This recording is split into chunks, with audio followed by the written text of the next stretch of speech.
Greetings, friends. Welcome to this week's Dose of Hope. I wanted to share something with you as kind of an idea that's been been mulling over a little bit as we continue to journey through this time of a pandemic globally and all of the implications that have trickled through into our lives, in our work, in our studies, in our personal lives, our home, our church, everything affected.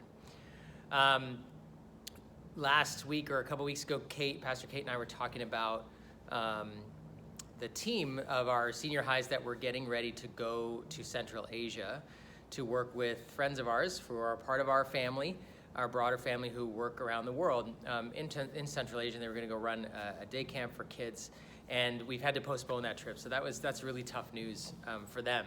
And as we were just kind of dialoguing about it, the thought came to me that while they're not able to go, there's something that they, and actually all of us, are presented with right now that we very rarely get an opportunity to experience. And that is something, the word that came to mind was solidarity.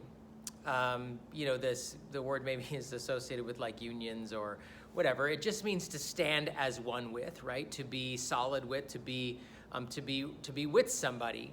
And to share a burden or to experience something together and say, hey, through this thing, we are one. And what's interesting as I thought about the international workers that we support and are part of as our church family, both in Central Asia and in Guinea, West Africa, a place that I personally have had a chance to go and take a team with, and there was a team that was getting ready to go really just kind of a few weeks ago. They were getting ready to go end of April, and they had to cancel that as well. That through the challenges we are facing, we have a chance as people around the world, and definitely as people who would call ourselves followers of Christ, to be in solidarity with our brothers and sisters, our friends who live around the world, who live in the kind of conditions that we are experiencing now, which are very rare, which are unprecedented for us in North America, which are extremely frustrating, which are bothering us on so many levels, which we have sustained loss in different ways, to realize that actually many of our brothers and sisters around the world live in these kinds of conditions on an ongoing basis. And before you kind of stop me and think, oh yeah, you're saying we should be grateful, I'm not really talking about gratitude, although we did talk about that in another post, and this is really important as a practice to cultivate in a season like this. But I'm talking about solidarity, where we actually get just a glimpse, a taste of being able to experience what others experience as a regular part of their lives. And here's what I'm talking about. One of the things is just perpetual instability. I don't know about you, but I feel I am frustrated by the lack of footing in a season like this. Like I'm trying to re-envision my life as a pastor and with our team and what we're doing, and what does it mean to function this way? Not just virtually, but just, the things aren't the way they're supposed to be. What does it mean in my home and in my family and as an individual and the rhythms of my own life? And there's nothing, and the news is changing, and we get some data that seems like, okay, it's going, and then it goes back. And so there's this unsettledness, this instability that is perpetual, that's really frustrating for us. And yet we have to realize that for people who live certainly in parts of the world that are war-torn, or where there's a constant threat of things changing in the government, in the climate, in whether it's natural disasters or the threat of war or famine or whatever, that there's a perpetual instability. You can't really count on much a week from now, a month from now, a year from now. And the things that seem normal and steady to you can suddenly be taken away. And so we are, I'm not comparing them at all, but there's a taste, it is a taste of instability that actually the rest of the world eats 3 meals a day of all year. And so there's a chance actually to say, oh, I think I know a little bit of what that might feel like, or I'm feeling that. Some of the other things we feel like, and I've heard this, I've thought some of this, read some of it, certainly read it, but I hear it more of it, suspicion of government. Oh, the government's trying to do this and trying to do that. And look, I'm not somebody who believes in a lot of the conspiracy theories, and definitely not some of the ones that are coming out now. But people will say, oh, the government has their own interests at stake, in mind, and that's why they're doing what they're doing. They're trying to get more money from us and whatever.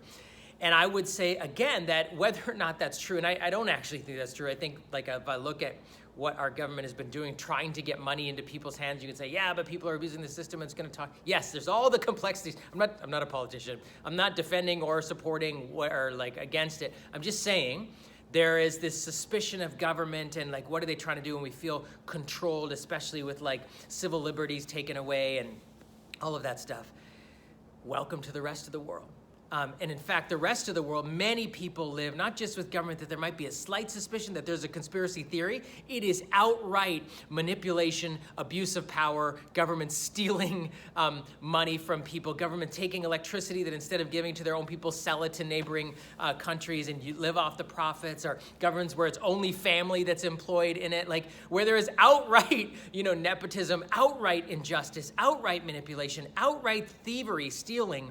Not just suspicion and conspiracy theory from a few people on YouTube and, like, I don't like how much they tax us. This is actually what they live with all of the time. And so again, I am not saying our government is doing any of those things. But even if you're someone who says, I feel that, it's a taste of solidarity with brothers and sisters around the world who are living under the true despotic, tyrannical, megalomaniac rule.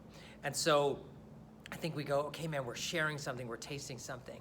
And then others of us who have experienced health impairments or loss of job or money, where financially now we are struggling.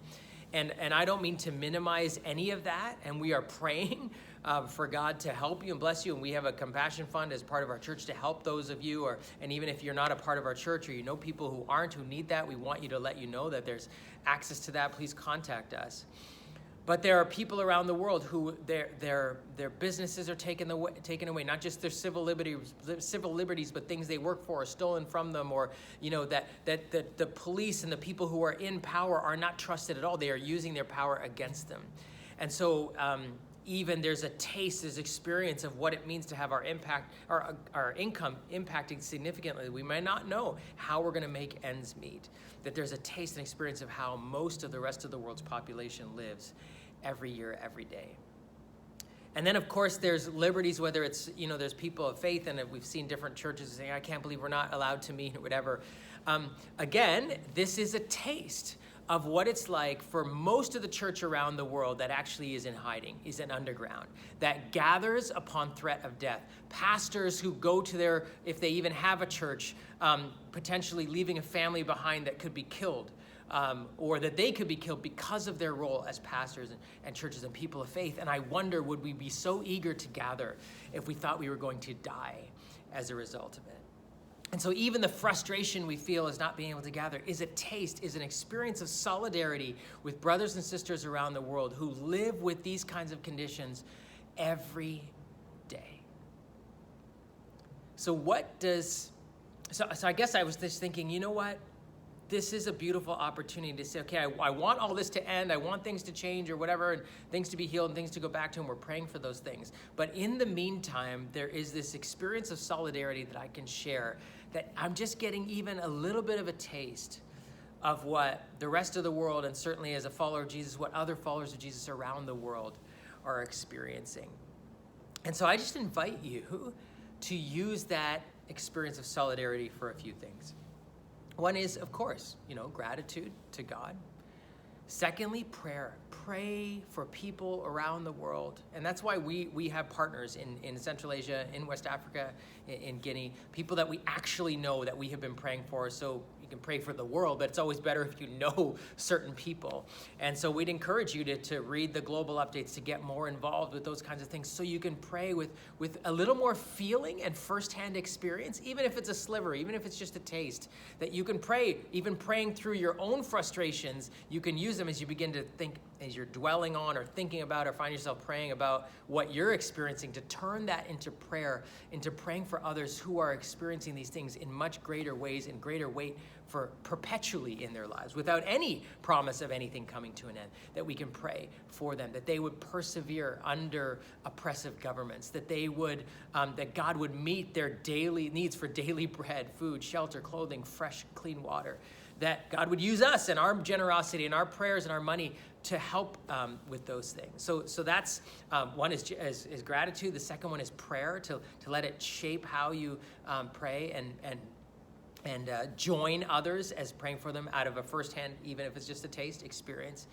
And then thirdly, begin to think about and say, okay, even if these situations persist or some things become a regular part of my life, that I can actually learn from how my other brothers and sisters around the world have not let it turn them into bitterness, angry violence against their governments, despair, and abandonment of God. That there are people around the world that are gathering whatever way they can for worship all year round. Despite all of these things going on, they're still praising God and loving God. They're still finding delight and joy in the day-to-day things. They're still trying to use whatever abilities they have to study, to work, and they're trying not to let bitterness and anger and frustration and despair creep into their hearts, but instead let God bring the fruit of the Spirit of love, joy, peace, and patience. This is their struggle. This is their life. This is what it means for them to follow Jesus around the world. If certain situations or many situations that we're facing right now that are causing us this instability and the frustration and the loss continue for a long period of time, that somehow, God, help me thrive like my brothers and sisters around the world are finding a way to even now.